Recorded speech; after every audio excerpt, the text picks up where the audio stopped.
we spoke in the past about saying 100 brachos every day. It's alluded to in the Torah. And 2 weeks ago, I was reading where Moshe Rabbeinu says to the Jewish people, what is God asking from you? What is he asking? In Hebrew, the word what is ma. Ma Hashem Shom imimach. What is God asking of you? Liyiroso, to fear him, to revere him, to love him, to do his mitzvahs. What's he asking? So Chazal tell us the word ma should be read not ma, which means what, but meya. Meya means in Hebrew is 100. All he's asking, say 100 blessings a day.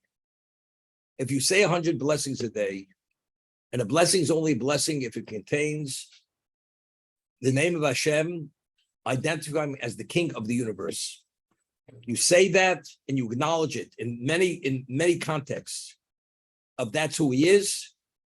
You will revere him. You will love him. You will do his mitzvos.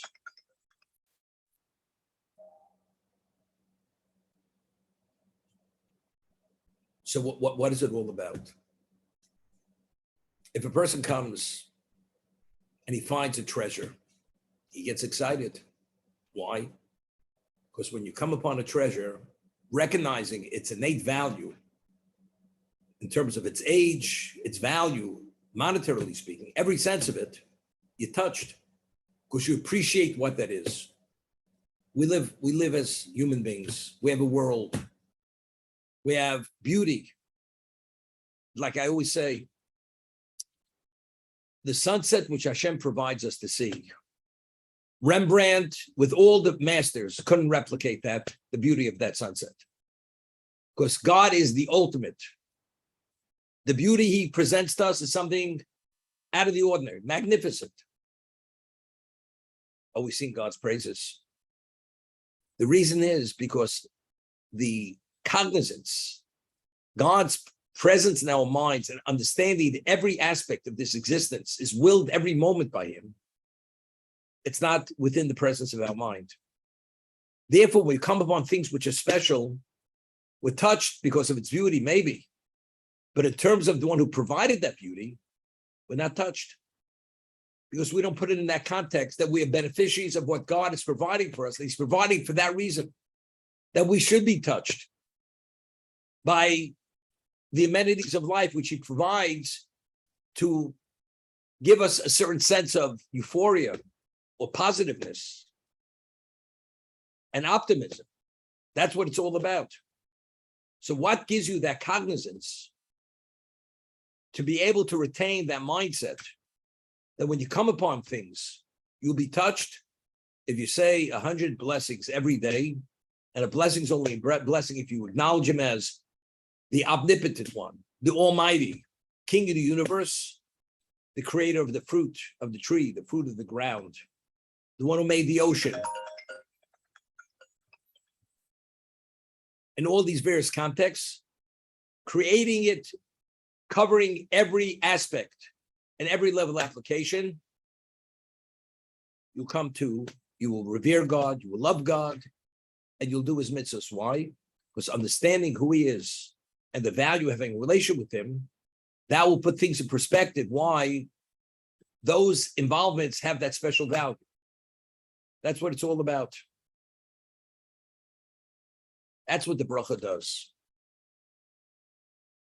What about if a person would not acknowledge God twice a day, that he is the omnipotent one, that we don't think about his unity.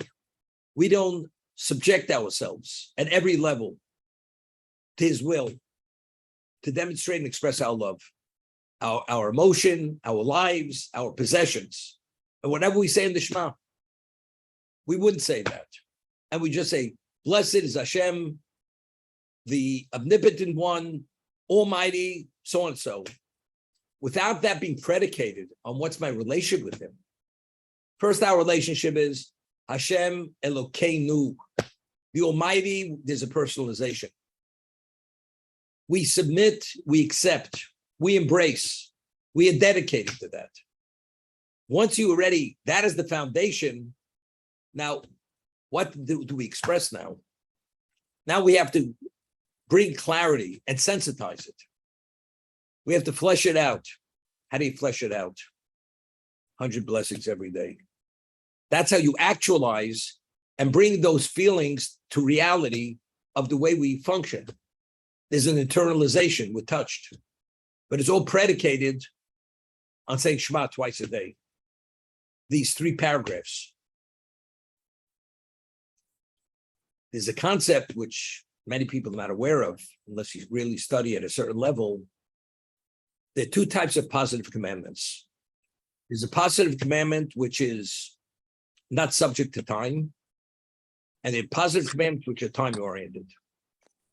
For instance, believing in God, loving God, revering God, that's 24/7, 365, every moment of your life. That's called mitzvahs aseh she'ein hazman grama. That positive commandment is not determined by time. But what about the Shema? Shema, you say it in the evening, and you say it in the morning up to a certain point. So that's classified as a time-determined mitzvah or time-oriented mitzvah. Sitting in the sukkah, it's only 7 days a year.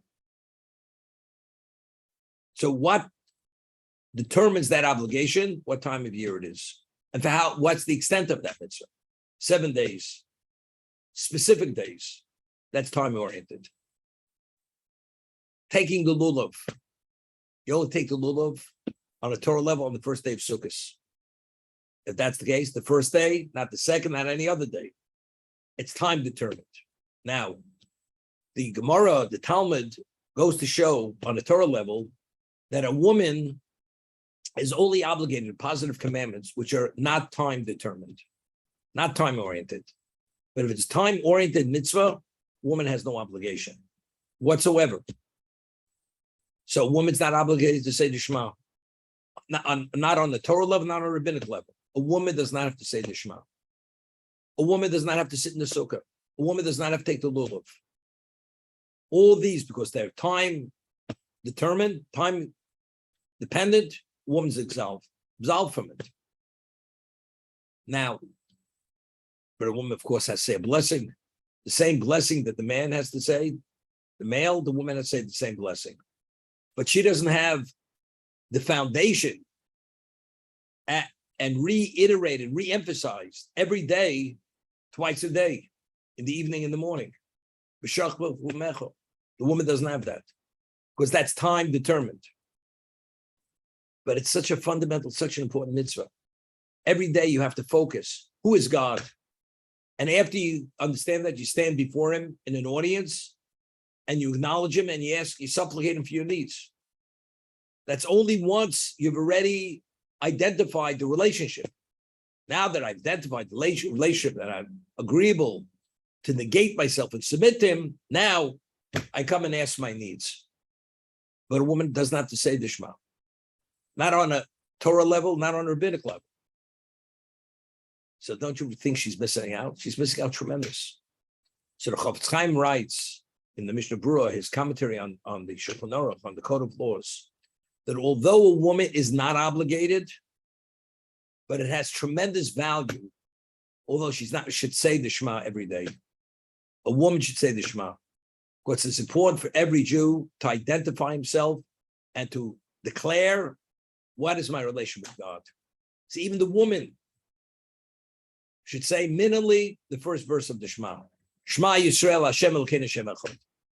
Preferably 2 paragraphs. Kabbalas ol Torah, Kabbalas ol mitzvahs. Accepting the yoke of Torah, which is the first paragraph. Second paragraph is the yoke of mitzvos. Woman's committed. I am committed to fulfill whatever I'm obligated to do. So although she's not obligated to make that declaration, but it has great benefit if you do make it. So every woman should say the Shema every day, although she's not obligated. Because once we establish the parameters of our relationship, then we could speak about what we call implementing it within the context of what a woman is obligated to do. That's the understanding. A woman has no obligation to study the Torah. No obligation. A man has to study the Torah. It's all based on verses in the Torah. Now, although a woman has no obligation to study the Torah, but you realize knowledge doesn't go into your mind through osmosis. You have to study to know. So how could a woman be obligated to perform all the negative commandments which apply to her and the positive commandments which are not time determined unless she knows what her obligation is? She has to study. So what do you mean a woman is not obligated to study the Torah? And a man is obligated to study of Torah? The answer is given. Once a woman has studied and is aware of her obligation, she has no obligation to study any longer.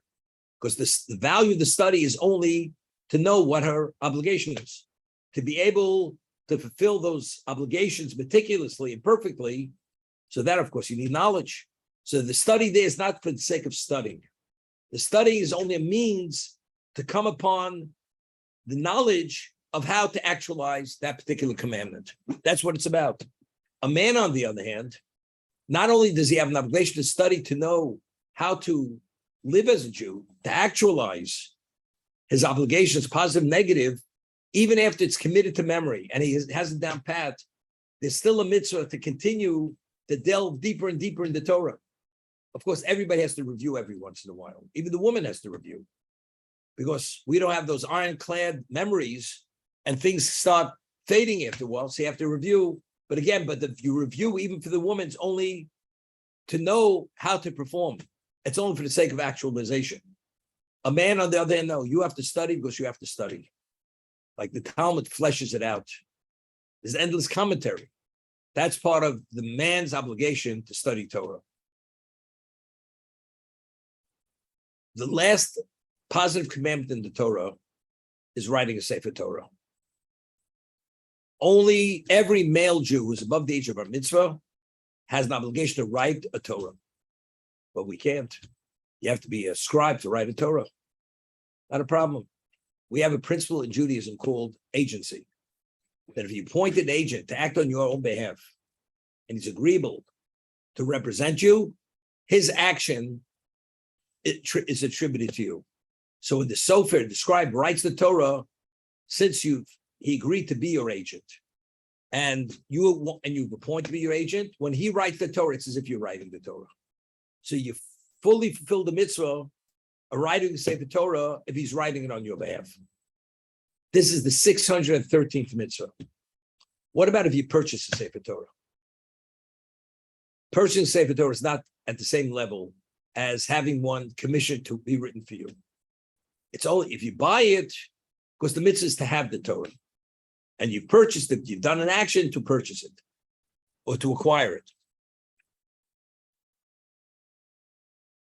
Writing a Sefer Torah is not a time-determined mitzvah. It's not time-oriented. Nevertheless, a woman has no obligation to write a Torah. There's no mitzvah to write it. It's not determined by time. A Jew has to write a Torah, period. It's not dictated by time. Of course, you can't write a Torah on Shabbos because you're not permitted to write. But it's not a time-determined mitzvah.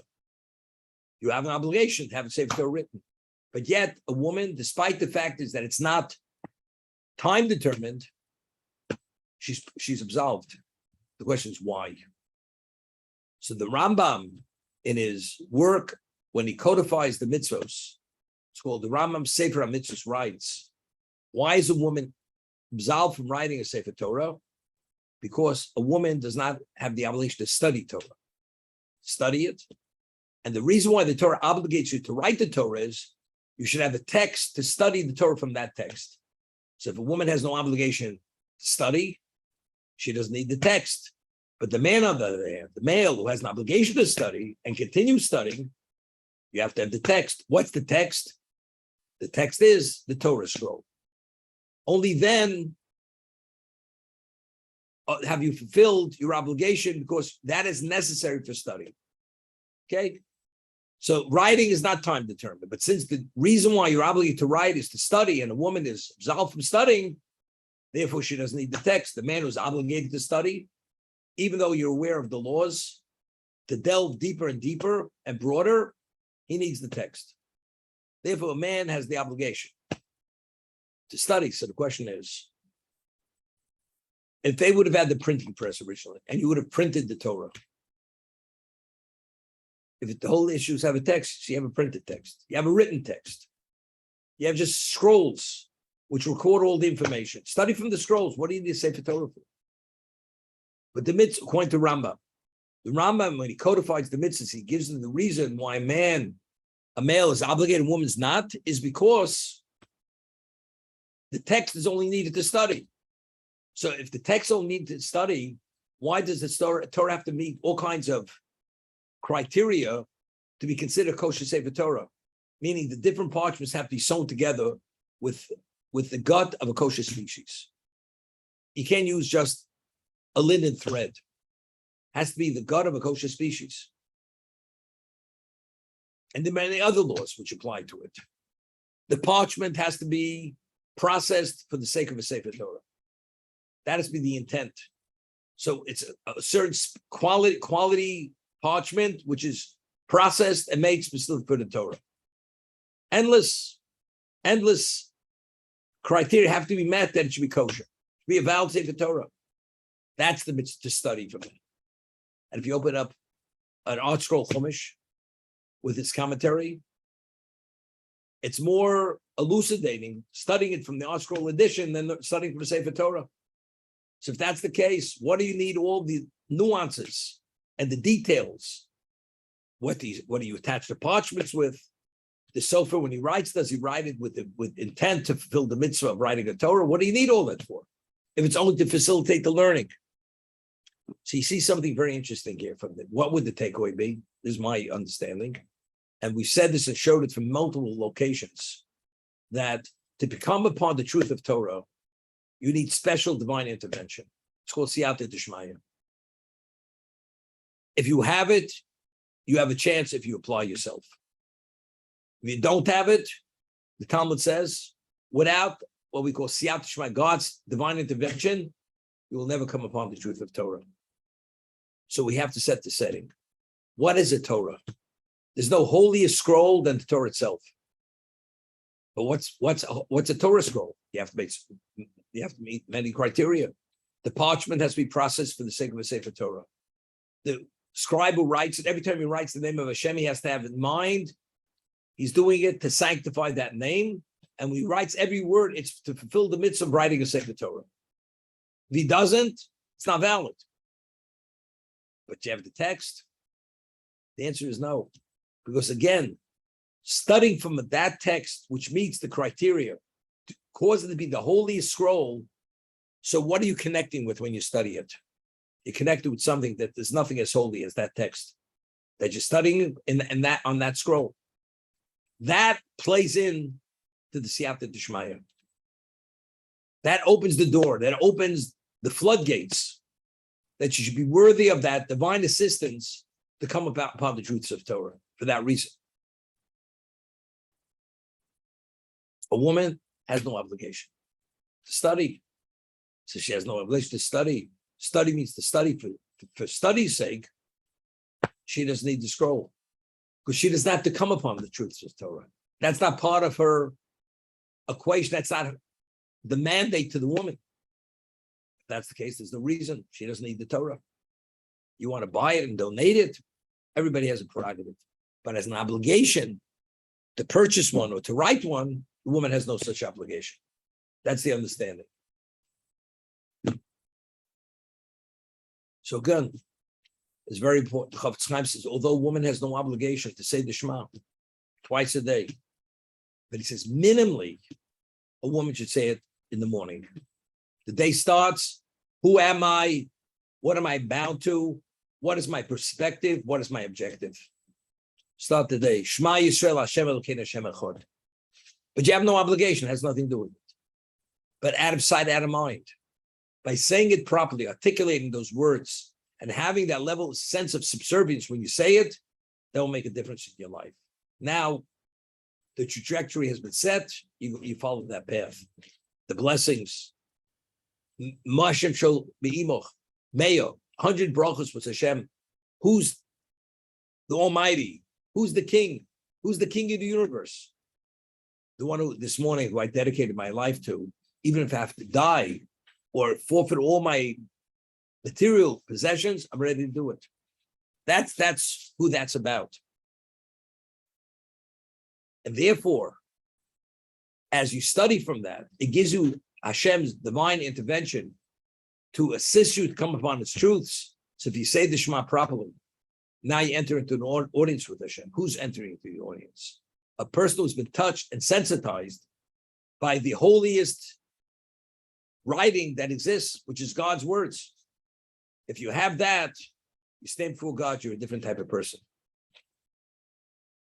God is attentive at another level. And therefore you're worthy that he should respond. That's the understanding. That's why the Shema precedes the Amidah, because once you're committed at that level and a person is sincere in his heart to do it, Hashem sosai tifto, God, open my lips and let it utter your praises. When you say those words, they're different words. And therefore, they resonate with Hashem, and Hashem values it, and with God's help, he responds to our request.